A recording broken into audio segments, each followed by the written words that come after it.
vidéo qui est cette fois autour des livres de mythologie grecque dans le cadre du Greek Mythology Book Challenge organisé par Kimi Collection.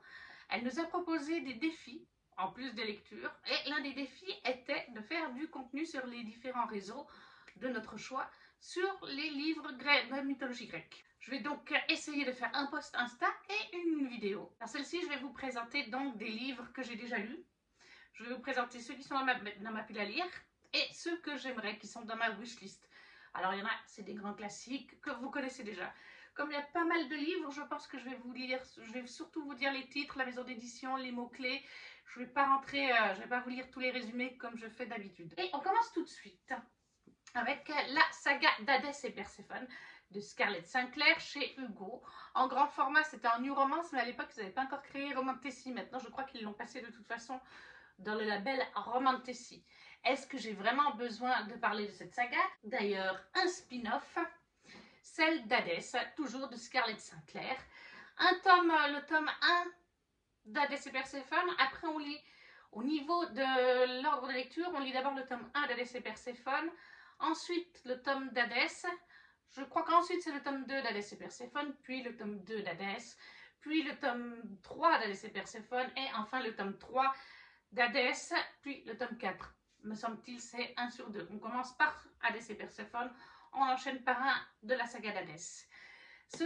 Et là par contre, on est bien dans le label Romantessi, puisqu'il est sorti plus récemment, je crois qu'il est sorti en 2023, le premier tome. On est donc, bien sûr, mythologie grecque, ça sera le cas dans toute la vidéo, je ne vais pas me répéter. Et là, on est avec Hadès et Perséphone, les dieux de la mythologie qu'on connaît tous. Hadès, roi des enfers, dieu des enfers. Perséphone, déesse du printemps. On est dans une Athènes moderne, New Athènes, nouvelle ville, où en fait les dieux sont toujours actifs sur Terre. Ils ont des commerces, par exemple, Hadès, il a une boîte de nuit. Je sais plus, Aphrodite, je crois qu'elle a un truc de vêtements. Vous voyez, ils ont des business comme ça sur Terre.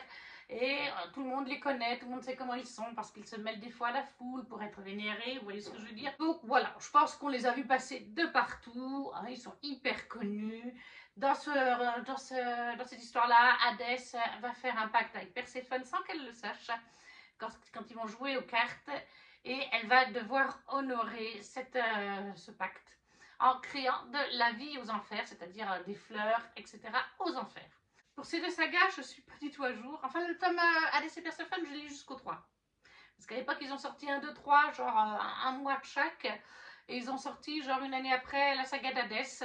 Mais là, maintenant, il me manque le tome 4 pour Hadès et Perséphone et le tome 2 et 3 pour Hadès.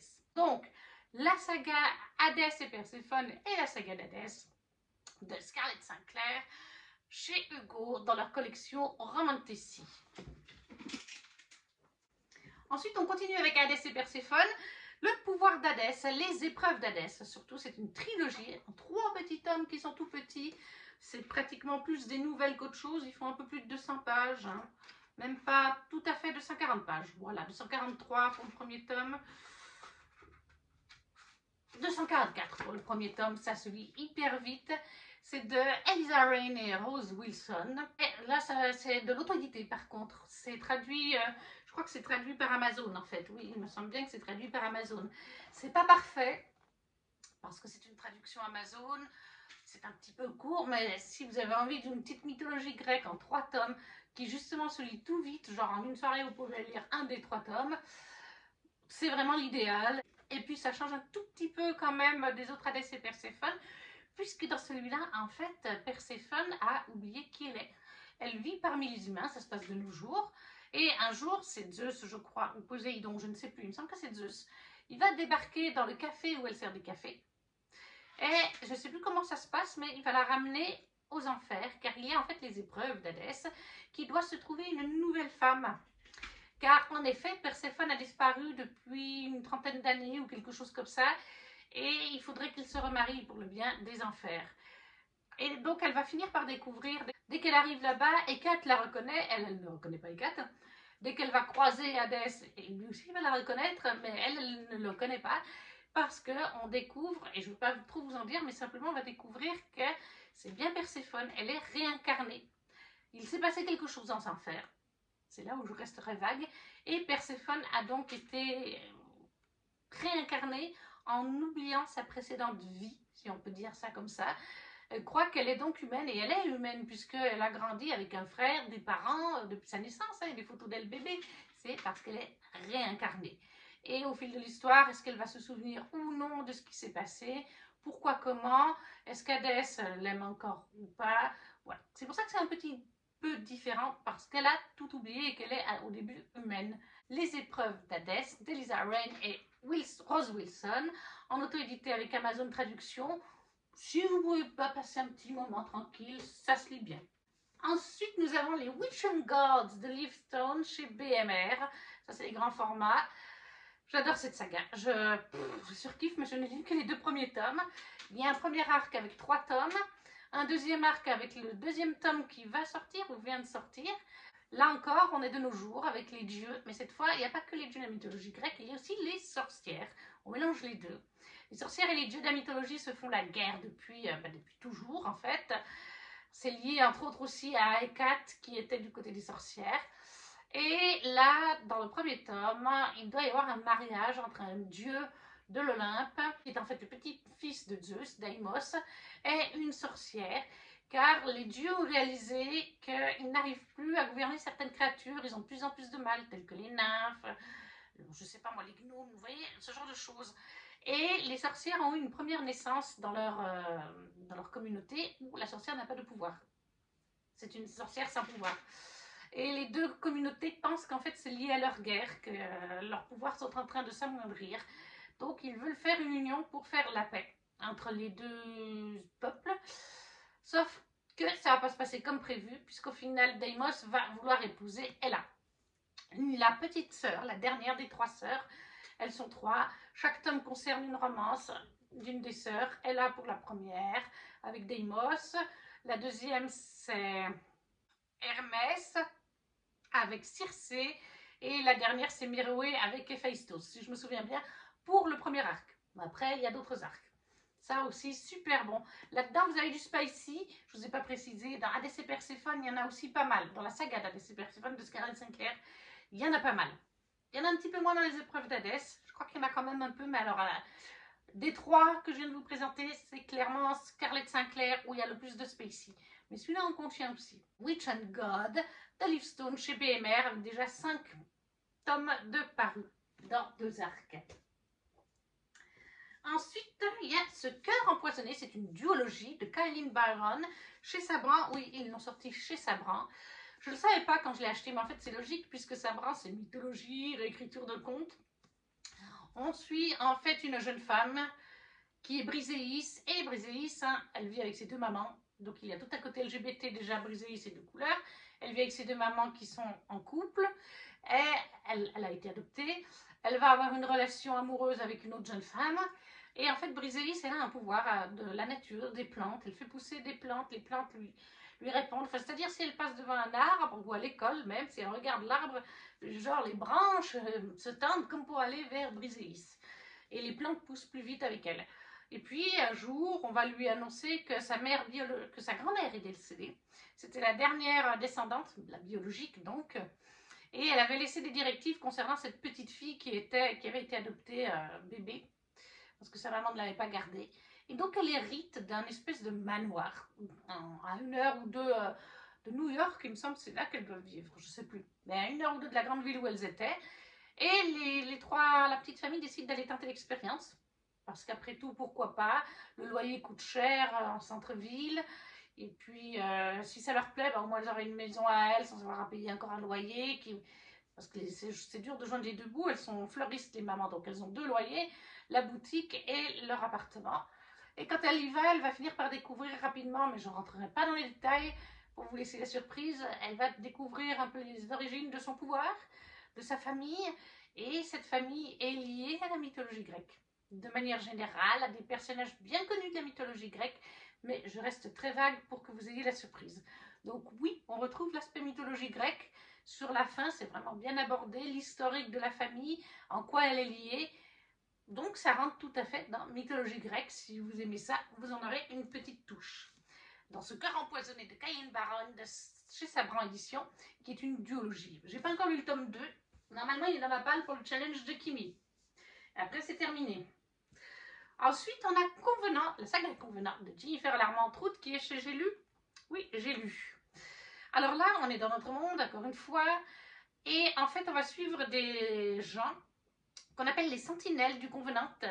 C'est en fait des gens qui ont connu un métissage au niveau de leur lignée, parce qu'il y a les hématoi, c'est des sang purs, qui descendent de lignées de mythologie grecque, en fait, justement. C'est pas dit dans le résumé, mais c'est le cas. Les hématoi sont de sang pur mythologie grecque, et parfois il y a eu du métissage entre hématoi et humains, un petit peu comme dans Percy Jackson, si vous voulez. Ça fait des métis, des sangs mêlés, et ils deviennent donc des sentinelles. Donc voilà, on a tout cet aspect mythologie. C'est une saga en 5 ou 6 tomes, je crois. Et il y a une saga spin-off. Et d'ailleurs, les sagas spin-off, il y a vraiment des titres beaucoup plus mythologie grecque. Genre le premier, je crois que c'est Titan. Mais il faut vraiment avoir lu cette saga-là en entier pour commencer le spin-off. Sinon, vous êtes spoilé sur ce qui se passe dans celle-là. Donc si vous continuez à la lire, après vous savez tout. Mais là aussi, on a bien de la mythologie grecque avec des dieux qui sont parfois évoqués. Et donc les hématoi, leur espèce de descendance et des sangs mêlés. Et il y a des espèces de créatures démoniaques. Comment ils les appellent déjà? Parce que je l'ai lu à un moment, il faudrait que je continue cette saga. Les démons, voilà, des démons. Et on fait des découvertes sur ces démons fort intéressantes au fil du premier tome, que j'ai beaucoup apprécié aussi. Donc moi, je vous le recommande aussi, Convenant avec Jennifer Larmande-Troutte, chez J'ai lu édition. Ensuite, en mythologie grecque, on a bien sûr Ariane et Electre, chez Sabran, de Jennifer Sainte. Et je crois qu'elle en a écrit d'autres qui sont peut-être à paraître en français plus tard, en tout cas en VO ils y sont. On est donc avec des femmes à chaque fois. Avec Ariane, on va suivre Ariane, du fil d'Ariane, avec Thésée et le Minotaure. On suit Ariane et sa sœur. Dans cet homme-là, on a vraiment deux points de vue, c'est Ariane et sa sœur. C'est une inspiration de mythologie grecque. Comme j'ai découvert, moi je connaissais juste vaguement l'histoire de Thésée, le Minotaure et d'Ariane. Avec le fil d'Ariane, je n'en connaissais pas plus. Et j'ai découvert grâce à cette lecture qu'il y a plusieurs versions de cette histoire d'Ariane, de sa vie.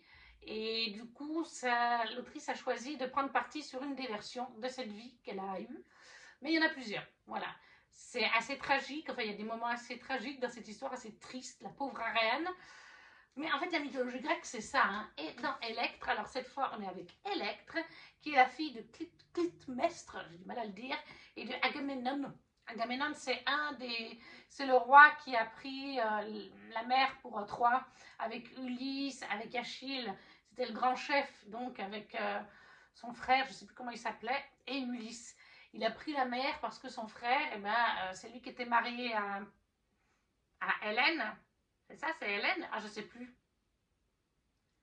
Ouais, je crois que c'est ça, c'est Hélène qui s'est enfuie avec en fait un Troyen, un des princes troyens, et que les armées, voilà, Agamemnon est allé la récupérer avec le fameux cheval de Troie et tout ça. Donc on suit Electre qui est la fille de Clytemnestre et d'Agamemnon, mais on suit aussi sa mère Clytemnestre et on suit aussi Cassandre qui est la princesse de Troie, enfin une des princesses de Troie. On va suivre ces trois personnages et là aussi c'est vraiment tragique. Mais finalement, j'ai envie de dire, l'un comme l'autre, il y a des moments tragiques et finalement la mythologie grecque, c'est vrai que c'est souvent le cas. C'est souvent des histoires tragiques. Quand on regarde finalement, c'est jamais tout beau hein. Avec les Grecs, il y a souvent des meurtres, il y a souvent des drames, il y a souvent des mariages arrangés, des viols, enfin des trucs comme ça. Là, voilà, mais on prend le parti là d'être qu'avec des femmes, du point de vue des femmes, leurs histoires, leurs forces quand même à quelque part, pour battre les drames de leur vie, tout simplement. Donc Jennifer Sainte chez Sabran, Ariane et Electre.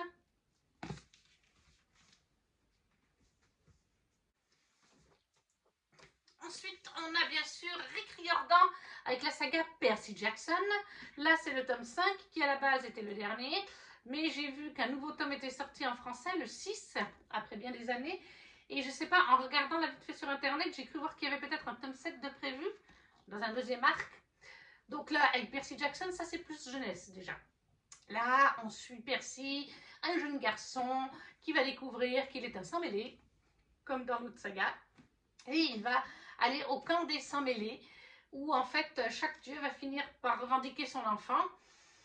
Ils ont chacun une hutte à eux par dieu principal. Et il va se faire des amis, il va se faire des ennemis, il va vivre plein d'histoires dans l'Amérique moderne, parce qu'à l'heure actuelle, eh bien, l'Olympe est en Amérique, c'est à New York. Je crois que c'est dans le plus haut bâtiment de New York que le mont Olympe a bougé. Donc c'est sympa, c'est jeunesse, c'est rigolo, mais ça mélange vraiment bien la mythologie avec le côté moderne. Vous avez vraiment bien les héros, les dieux, les créatures, il y a vraiment de tout. C'est vraiment sympa. Et alors, voilà, donc Percy Jackson, de Rick Riordan, mais j'en reparlerai après. Ensuite, toujours chez De Saxus, vous avez L'Or d'Alexander Bracken. Et là, on suit en fait L'Or, si je me rappelle bien, je l'ai lu il y a longtemps. Oui, c'est L'Or, une jeune femme qui a fui tout ce qui touche à la mythologie grecque, en fait, de ses racines parentales. Et là, elle va se retrouver mêlée à l'Agone, qui est en fait des jeux de guerre que les dieux lancent, enfin que Zeus lance, si je me rappelle bien. Et c'est tous les 7 ans. Et en fait, ils sont chassés lors de l'Agone, les descendants des dieux sont chassés par les dieux, pardon, sont chassés par les lignées des descendants prestigieux. C'est-à-dire, vous avez genre, je crois que c'est marqué au début, vous avez la lignée Héraclès, Cadmos, d'Ulysse, Thésée, Achille, Persée, Jason, Béléphon, Mélègre. Donc voilà, ces lignées chassent en fait les dieux lors de quelques jours, tous les 7 ans, lors de l'Agone. Et en fait, parce qu'en fait, les dieux ne sont pas immortels, hein, ils peuvent être tués, seulement le pouvoir est transféré après à une autre personne, hein, comme on découvre. Et voilà, donc c'est ça, c'est des jeux très malsains, très dangereux, très mortels. Et Laure, qui avait fui tout le monde des dieux parce que sa famille est morte, va devoir se remettre dedans et elle va être aidée de Castor, un ami d'enfance, et elle va être aidée d'Athéna, la déesse Athéna. Alors que normalement, voilà, elles ne doivent pas s'aider, mais elles vont s'aider toutes les deux. C'était sympa aussi, ça fait un moment que j'ai lu celui-là, mais voilà, L'Or se passe donc dans notre monde moderne, encore une fois. Donc L'Or d'Alexandra Bracken chez De Saxus pour un côté un peu jeu de guerre. Voilà, on se pourchasse, on pourchasse les divinités, on essaye de les tuer et on vient de lignées prestigieuses telles qu'Achille, Héraclès, etc.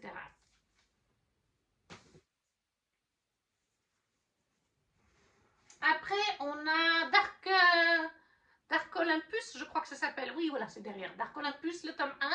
Je n'ai pas lu encore la suite. Neon God, le tome 1, ça s'appelle. C'est de Cathy Hubert. Chez BMR, là aussi. Normalement, il me semble que c'était BMR. Oui, c'est marqué derrière. Alors là, c'est de la mythologie grecque sans en être. Et je trouve que c'est l'erreur qu'a fait BMR, c'est de ne pas le préciser quand ils ont fait les publicités pour leur roman, Instagram et tout ça. On nous a dit mythologie grecque. On est sur Hadès et Perséphone, encore Hadès et Perséphone, pour le tome 1. Mais chaque tome concerne d'autres personnages de la mythologie grecque. Sauf qu'il n'y a rien de mythologie grecque dans le livre. Il n'y a que les prénoms et noms de lieux. Il n'y a pas de magie, il n'y a pas de pouvoir. Vous ne vous attendez pas à voir Hadès, le dieu des enfers, avec des pouvoirs suprêmes et tout ça. Il n'y a pas tout ça. On est en fait dans une ville qui s'appelle, je ne sais plus comment d'ailleurs, la ville ultramoderne de l'Olympe. Voilà, c'est une ville qui s'appelle Olympe et vous avez la haute Olympe dirigée par Zeus et les dieux et la basse Olympe dirigée par Hadès. Mais ils sont humains. On pourrait dire que c'est des mafiosos au sommet de leur tour. Voilà, on pourrait dire ça comme ça. Mais il n'y a rien de magique, de surnaturel, de mythologie, de créature là-dedans. C'est juste les noms qui le sont. Et on peut passer un très bon moment avec ce roman. J'ai passé un bon roman. J'avais descendu ma note à l'époque parce qu'on ne nous précise pas que ce n'est pas vraiment mythologie grecque. Il y a un autre ici que vous allez voir après, c'est pareil. Il y a juste un nom, c'est juste le nom de divinité ou de personnage de la mythologie. Il n'y a rien de magique. Si on nous le précise, on sait où on met les pieds. On l'avait fait en LC sur le coin des LC, on était 4 ou 5. Et en fait, on s'est tout dit, mais quand arrive la mythologie, quand arrivent les créatures, là, c'est juste des humains, des espèces de chefs de basse ville et haute ville, de mafiosos. Oui, pour Zeus, c'est vraiment le cas. Et il n'y a rien d'autre. Mais si on l'avait su, on n'aurait pas descendu de la note à cause de ça. On a été déçus. Voilà, donc en fait, là, on suit Perséphone et Hadès. Perséphone, Dimitriou, qui doit épouser, mariage arrangé avec sa mère, Zeus. Zeus qui est un gros vous imaginez bien, et elle n'a pas du tout envie de ça.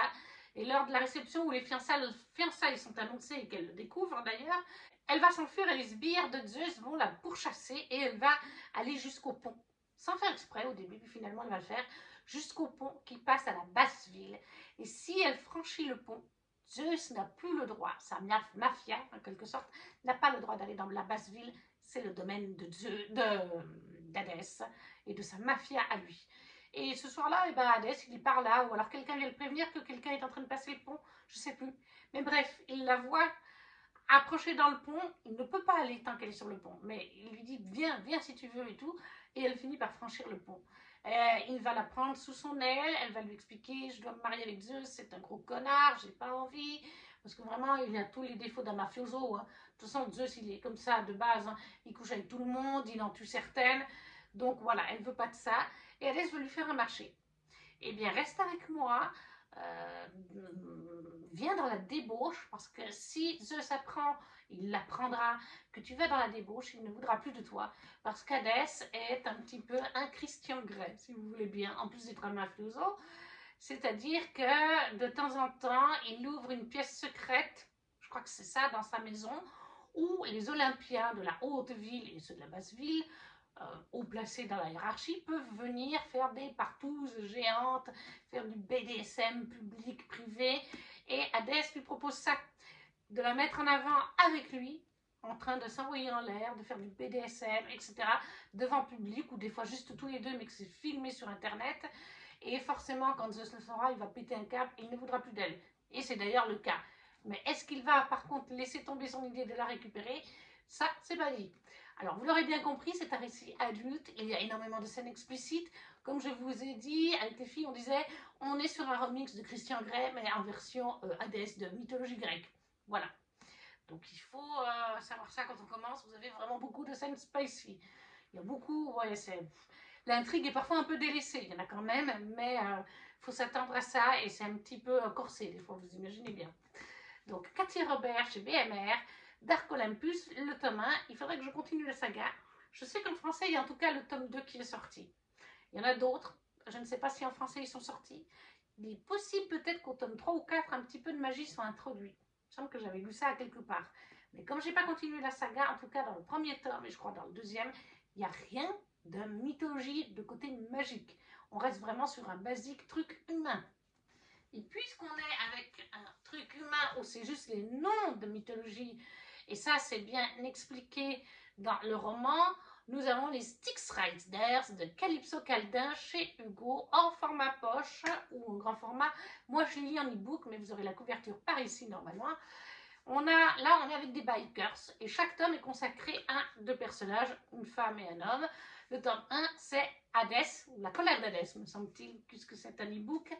Et en fait, eh bien, on va suivre, lui c'est un bikers, on suit différemment de ce groupe de bikers qui s'appelle les Styx Riders. Donc oui, là on a un nom, le Styx, c'est le fleuve d'Hadès aux enfers. Et en fait, c'est juste que notre personnage du tome 1 se fait surnommer Hadès. Il adore la mythologie grecque, il adore Hadès, et oui, il est comparé à lui. Et elle, je pense qu'elle est comparée à sa Perséphone, enfin il la compare à sa Perséphone, quoi. Mais ça s'arrête là, il n'y a pas de magie, mais on le sait dès le résumé à quelque part. C'est juste des noms de bikers, enfin des petits noms qui sont donnés. Mais oui, ça s'appelle les Styx Riders, et chaque tome a un nom vis-à-vis de dieux et déesses de la mythologie grecque. Mais ça s'arrête là, et ça on le sait dès qu'on entre dans l'histoire. C'est pour ça qu'on perd moins de points qu'avec... Neon Gods, enfin Dark Olympus, parce que c'est pas dit en fait. Mais voilà, là on suit donc des Riders, chaque fois avec leur love interest, donc à chaque fois un couple différent. Et ça c'est de Calypso Caldin, aux éditions Hugo, les Styx Riders. Je crois qu'il y a 5 tomes, mais je ne veux pas vous dire de bêtises. En tout cas c'est une saga en plusieurs tomes.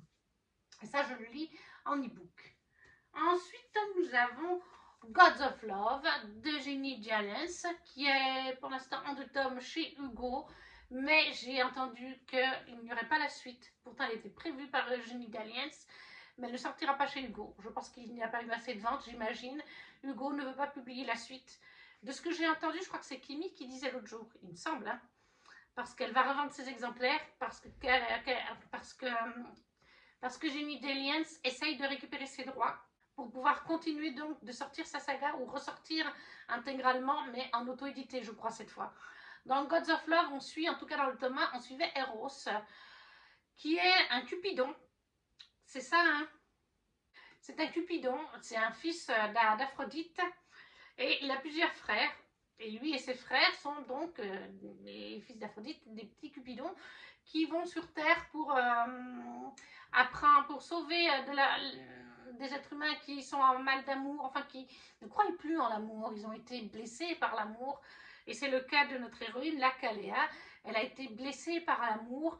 Et en fait, leur but à chaque fois, c'est qu'ils ont une mission qui leur est confiée. Je crois qu'ils voient une couleur ou un son, quelque chose comme ça, qui les dirige à leur mission. Ils se font passer pour humains. Ils font tomber amoureux la personne concernée d'eux. Et ça peut autant être femme que homme, donc ça pourrait autant être LGBT d'ailleurs. Et une fois que la personne les embrasse d'un vrai baiser d'amour, alors à ce moment-là, ils sont guéris.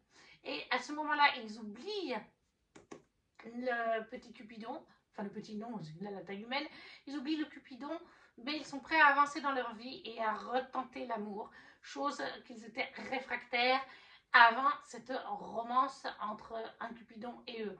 Et bien sûr qu'ils ignorent que c'est un Cupidon à chaque fois. Sauf que là, ça ne va pas se passer du tout pareil, il va avoir du mal avec Caléa, et surtout, bien notre cher Eros va tomber amoureux aussi de Caléa, et ils vont essayer de trouver des solutions. Donc le tome 1 c'est sur Eros et Caléa, et le tome 2 c'est sur un autre frère, mais là je ne l'ai pas. Voilà, mais il y avait un deuxième tome sur un deuxième frère, parce qu'ils sont, je ne sais plus combien ils sont, hein, mais ils sont plusieurs.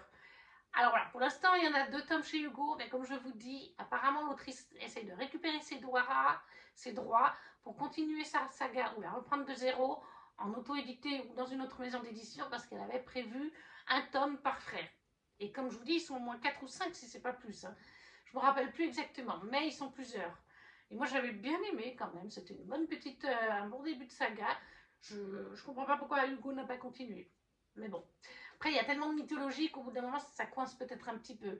Et là, par contre, on est dans notre monde moderne, mais il y a bien la mythologie. Ils ont bien des pouvoirs. On va voir d'autres dieux et déesses. Donc oui, là, complètement mythologie grecque. Donc, God of Love, le thème de Jenny Dialens, chez Hugo, format poche.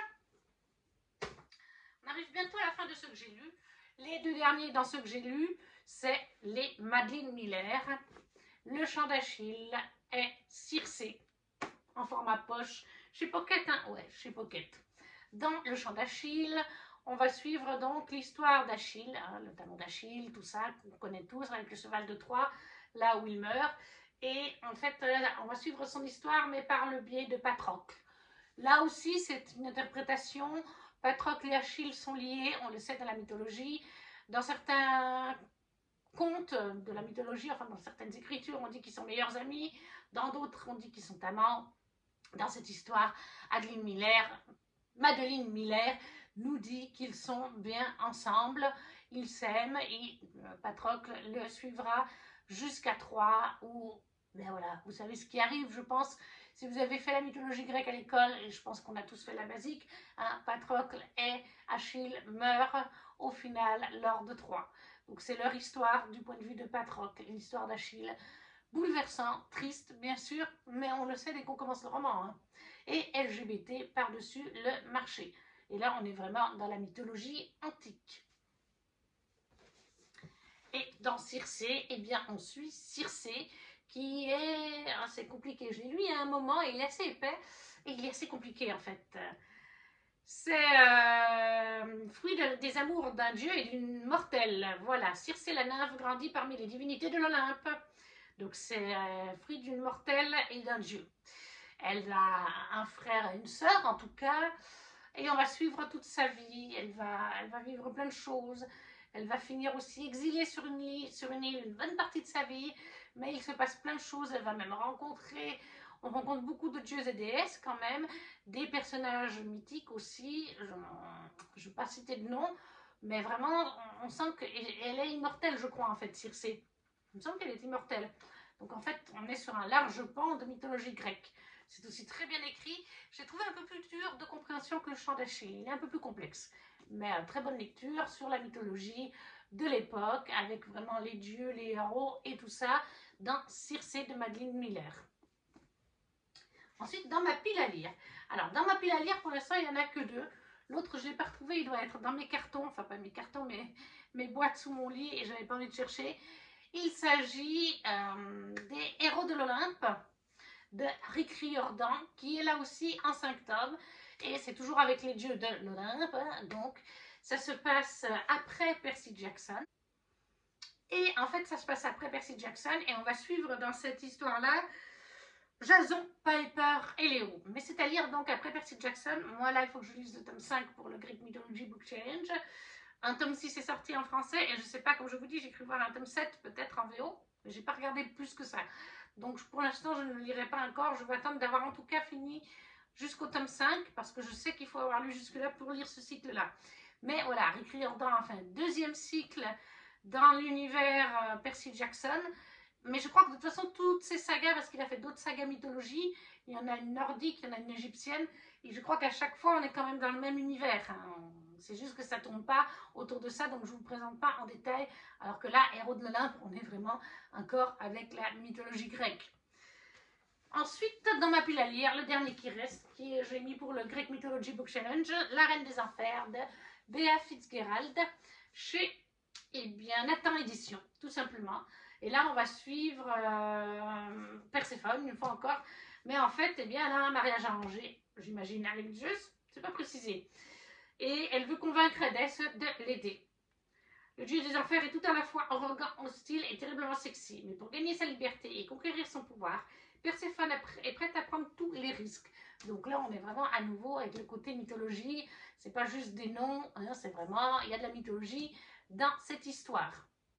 Donc, ça, c'est La Reine des Enfers de Bea Fitzgerald chez Nathan Édition, toujours de la DC Perséphone. C'est pour ça que je reste un peu moins dessus.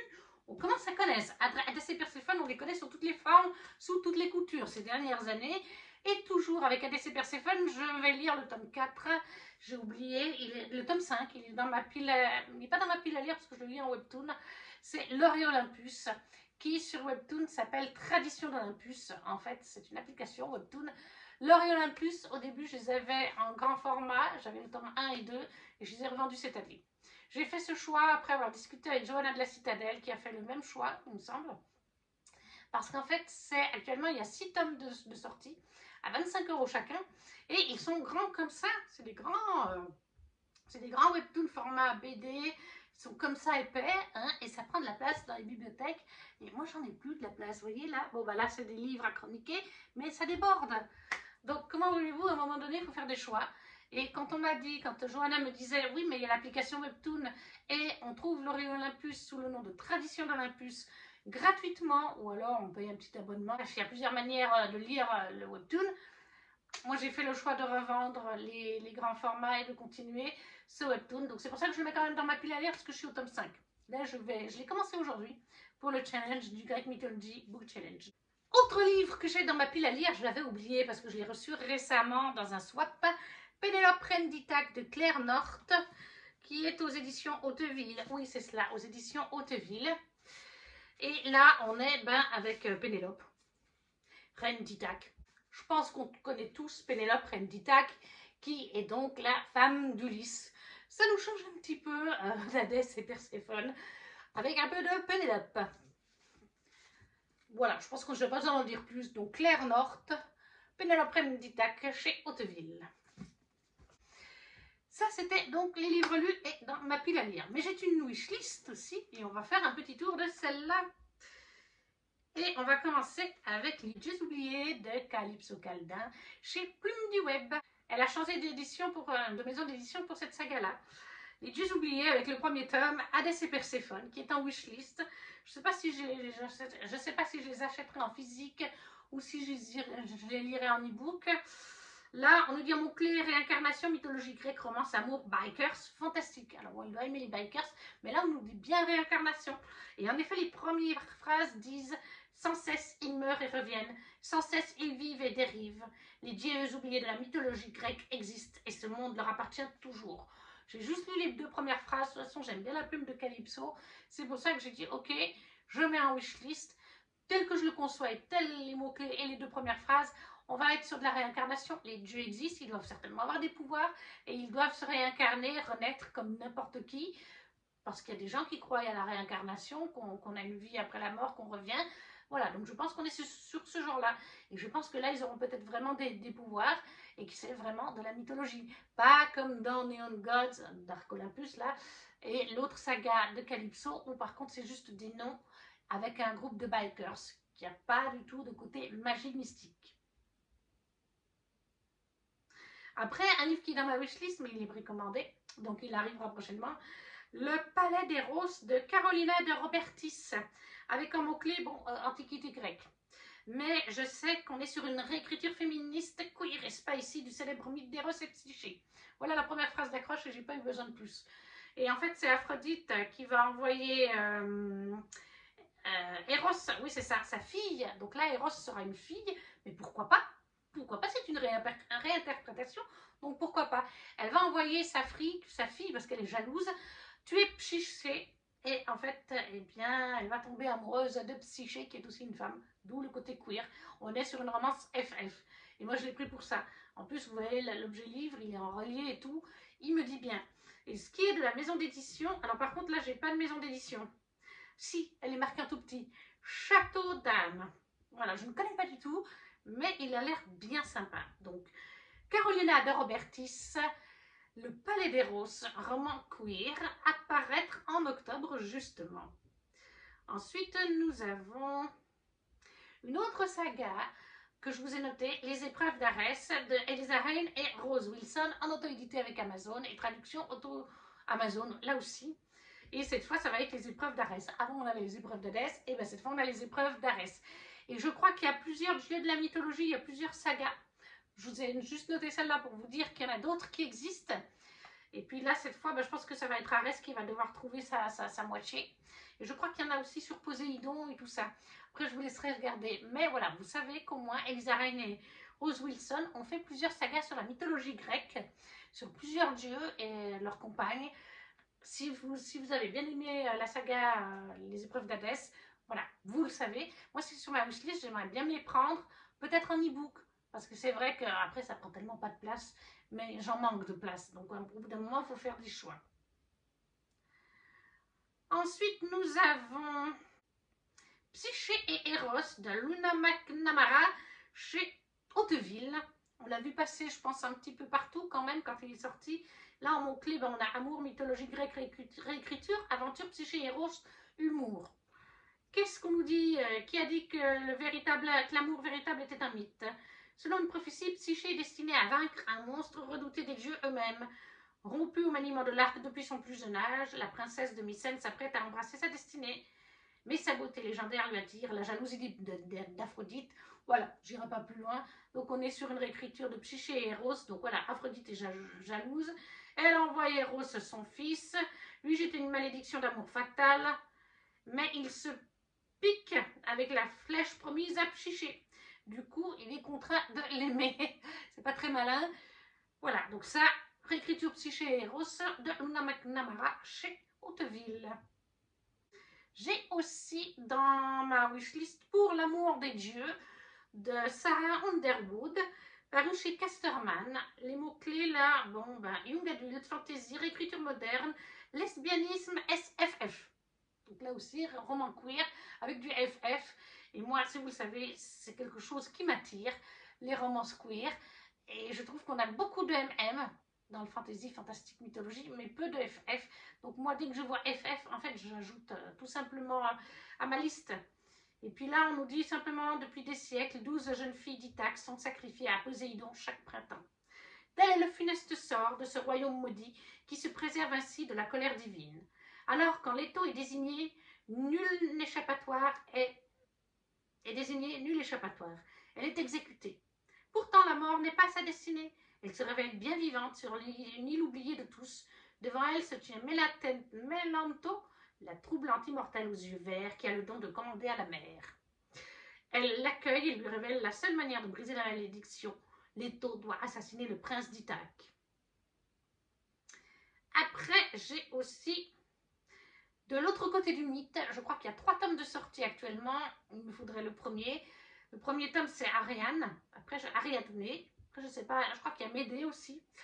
Et là, on est sur mythologie grecque, réécriture, Thésée, mythe revisité, Minotaure, Grèce. Donc, je pense qu'on connaît le fil d'Ariane, le Minotaure, Thésée. On est sur une réécriture de ceci. Je crois que c'est une autrice française qui plus est. Et il y a bien 3 livres. On me les marque là. Ariane, Penthesilea et Médusa. Médusa, c'est Méduse. Donc, Flora Burki, de l'autre côté du mythe. Et ça, c'est chez qui par contre? Gulfstream. Voilà, chez Gulfstream. Ensuite, on a les Chiennes d'Hadès. Oui, les Chiennes d'Hadès. Une saga, à l'heure actuelle, il y a en tout cas 3 tomes. C'est de Émilie Chevalier-Moreux. C'est chez, je ne sais pas, édition... Auto-édition. Donc, c'est de l'auto-édition. Écoutez, moi, les mots-clés, on a fantasy mythologique grecque, furie, fantasy urbaine, donc on est sur un côté urbaine cette fois, pourquoi pas, et romance FF. Donc moi, je m'appelle Meg, je suis la fille des enfers, je suis une chienne d'Hadès, une furie. Ça peut être sympa aussi, les furies. C'est quelque chose qu'on a moins vu quand même dans la mythologie grecque, donc pourquoi pas, moi, ça m'intéresse bien.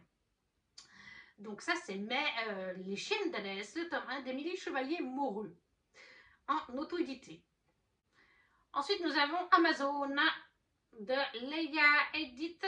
C'est une saga en 5 tomes. Vous avez la couverture ici. Ça m'a intriguée. Dans les mots-clés, on a Antiquité, Fantasy, Amazon, Mythologie grecque, romance FF. J'ai pas besoin de plus. Moi, j'ai pas besoin de plus. Donc, je pense qu'on est avec les Amazones et qu'il va y avoir des relations entre elles. On sait que les Amazones, normalement, n'accueillaient pas les hommes. En général, je crois que c'est ça. Si je me rappelle, là, avec Wonder Woman. Après, on a Les Travaux d'Apollon, qui est la suite de Percy Jackson, si je me rappelle bien. Voilà. Et quelle est la punition ultime? Devenir humain. Voilà. Et cette fois, on est avec Apollon, en fait. Et Apollon va devenir humain. Si je... Voilà. J'étais un dieu de l'Olympe, donc oui, c'est ça. Apollon ne sera plus dieu. Il va devenir, je pense, humain. Il va devoir récupérer sa place au sein de l'Olympe. Et on a mythologie grecque, amitié, humour, aventure, fantastique, divinité grecque. On est sur de la jeunesse. Alors, je ne sais pas, je crois qu'il faut d'abord avoir lu les héros de l'Olympe et ensuite les travaux d'Apollon. Les héros de l'Olympe, je les ai tous rangés sous le lit dans une box pour quand j'aurai fini Percy. Et j'ai le tome 1 des travaux d'Apollon. Mais là encore, une autre saga de Rick Riordan qui est vraiment mythologie grecque. Et finalement, le dernier que j'ai noté, c'est Star Crossed de Joséphine Angelini qui est en édition Pocket Jeunesse. C'est un livre anglais apparemment. Et là, on nous dit romance paranormale, amour, guerre de Troie, rêve, amour compliqué, mythologie. Qu'est-ce qu'on nous dit? Helen Hamilton, mère, mène une vie tranquille avec son père sur la petite île de Nantucket, près de Boston, jusqu'au jour où la famille Delos s'y installe. Et l'existence d'Hélène bascule. De violents cauchemars la hantent chaque nuit.